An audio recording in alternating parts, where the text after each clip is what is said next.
We have major news on a top free agent's canceled debut for WWE. What exactly went wrong? Why are they no longer going to appear for WWE? And what could be in store for them, including answering the big question, could they be headed to All Elite Wrestling?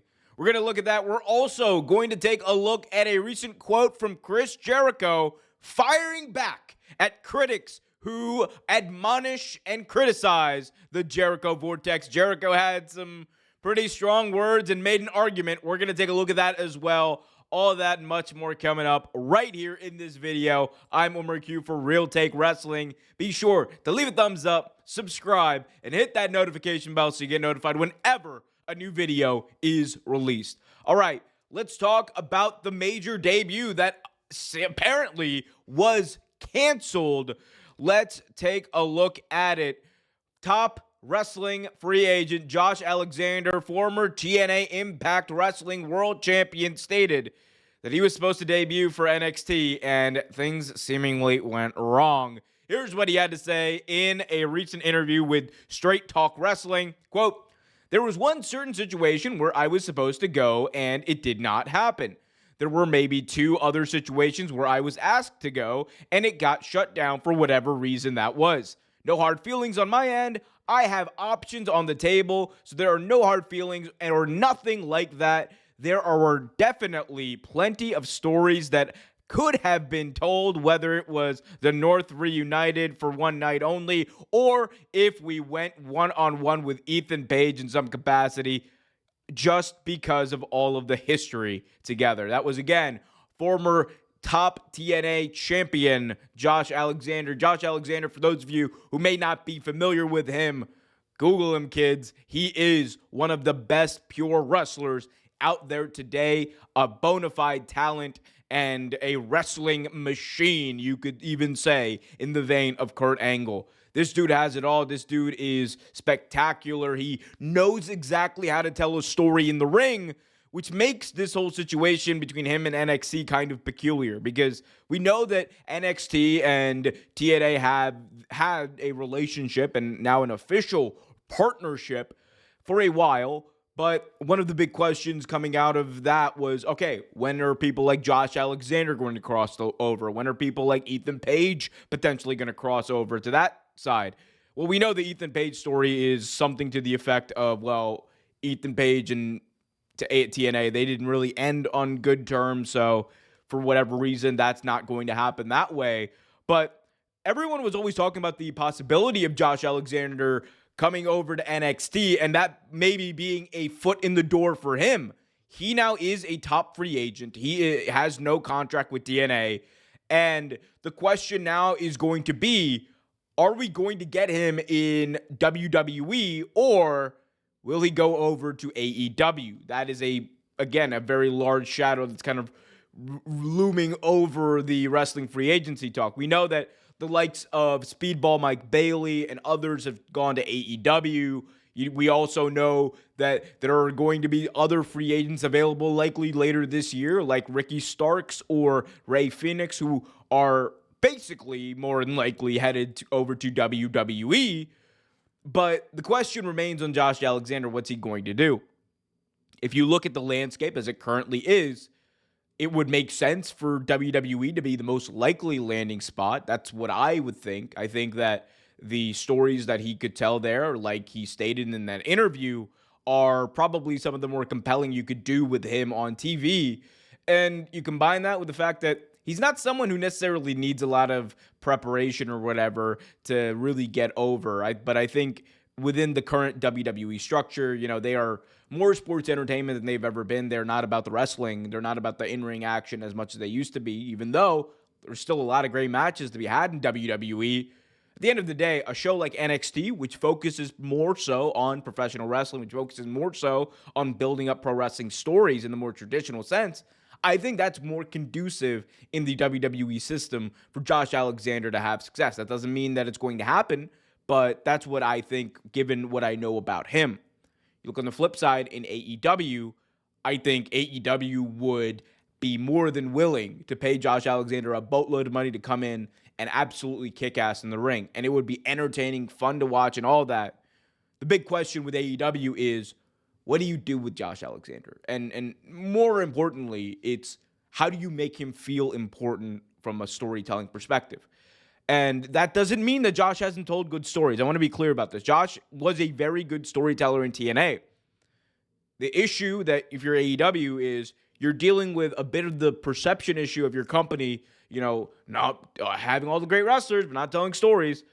But mostly, and this is what they should be mostly concerned about, a very real criticism that and downside to AEW that you have a bloated roster, you have a lot of people, and you're not going to be able to tell stories with everybody week to week to week, or as consistently even as you would want to. So what do you do with Josh Alexander when you get him, and how do you make him feel important? And sometimes they've hit it out of the park.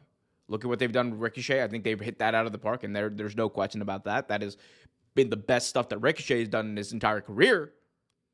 But if Alexander comes in and he's just like, another wrestling guy, well, you have a bunch of wrestling people. You have a bunch of people who can wrestle in the ring. I mean, again, Alexander's a fantastic talent, one of the best out there, wrestling machine, like everything I said. But again, it's that what do you do when you get him? For WWE, it's also kind of a similar thing, though, for the main roster at least. I mean, what do you do when you get him? I just don't think Triple H is going to know what to do with Josh Alexander when he gets him, to be honest.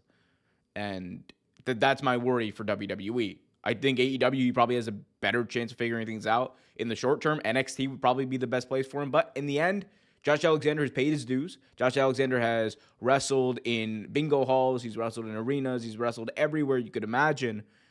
And now he has a decision that is likely going to make him a boatload of money. Him and his family are going to be, hopefully, very financially stable and well off with everything that's going to be coming in. And at the end of the day, that's the decision he's going to have to make, and that is a good thing. He has earned every single bit of the fervor and the accolades that he has, and hopefully he's able to just go on TV and cook. That's what I want to see.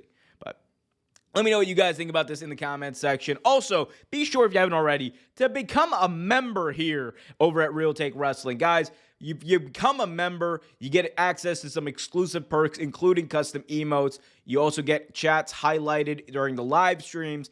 And, of course, you get answers to your comments as well, guaranteed. And here's one more perk. You get access to the Real Take Vault. Everything that's hidden away that I've unlisted or whatever, boom, you get access to it. So go check that out as soon as you have time. Hit that join button. Become a member for as little as, I think it's $5 a month in the lowest tier. It might even be lower.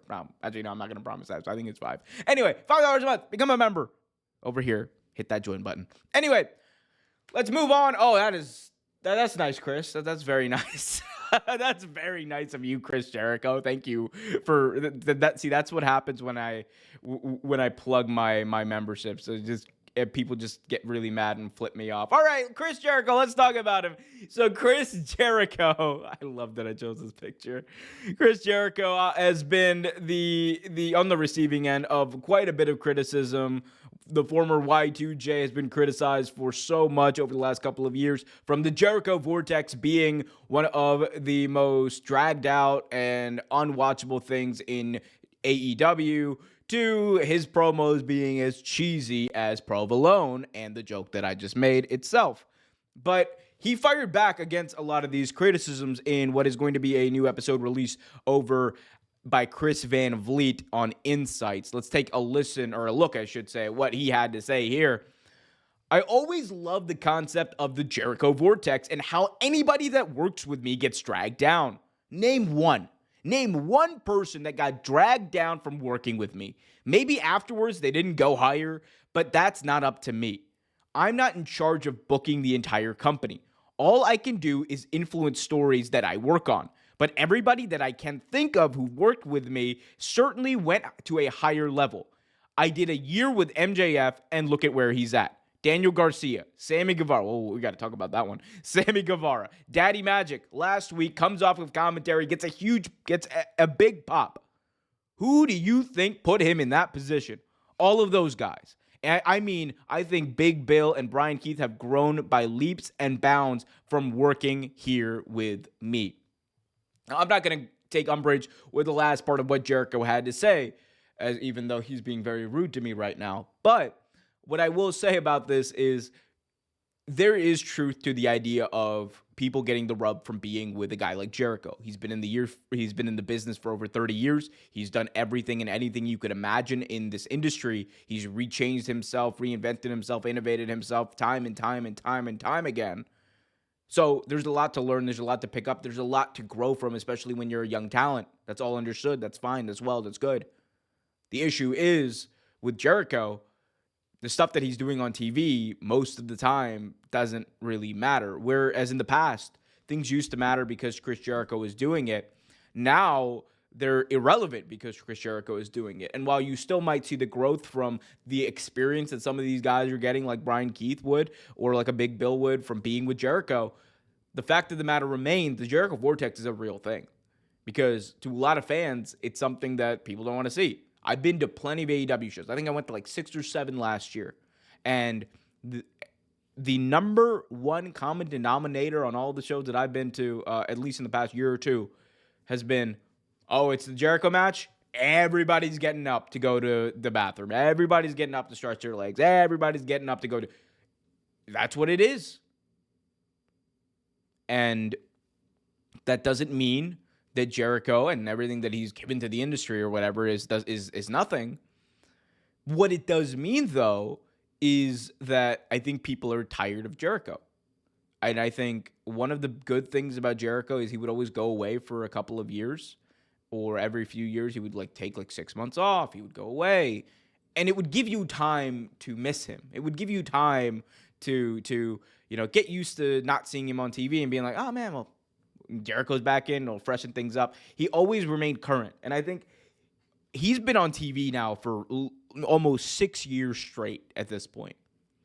And when you have that, eventually, people are going to get tired, especially when it feels like, and a lot of it is your time on TV seems manufactured. And of course, it's professional wrestling. Everything's manufactured. But you know what I'm saying. It doesn't seem in touch with everything else that's going on. He's the ROH champion. What the hell is he doing every week on AEW TV? We know he's Chris Jericho. He's a big name, all that kind of stuff. But to what end is he there for? And is he taking away time from someone else who could be there? Those are the questions that people are asking themselves. Those are questions I think AEW should be asking themselves as well. But we'll see what ends up happening with Jericho. Guys, I want to know in the comments section, what do you guys think AEW should do with Chris Jericho? Is he right, though? Are the criticism against him bullshit? Or are we all getting sucked up into the Jericho vortex? Also, I just want to say the Sammy Guevara thing, man. I'm just saying, Sammy Guevara did not need to go back to Jericho. He was fine before. The first time was fine, and then he went back, and he has not been the same since, obviously. Anyway, but guys, let me know in the comment section what you think about that. Also, be sure, if you haven't already done so, to leave a thumbs up, subscribe, and hit that notification bell so you get notified whenever a new video is released. Thank you so much from the bottom of my heart to everyone who tuned into this video. I really appreciate you more than you will ever know, and I can't wait to be back with you tomorrow doing the same thing. Anyway, guys, be sure to do all the stuff that I said. Be happy, be healthy, and as always, keep it real. Until next time.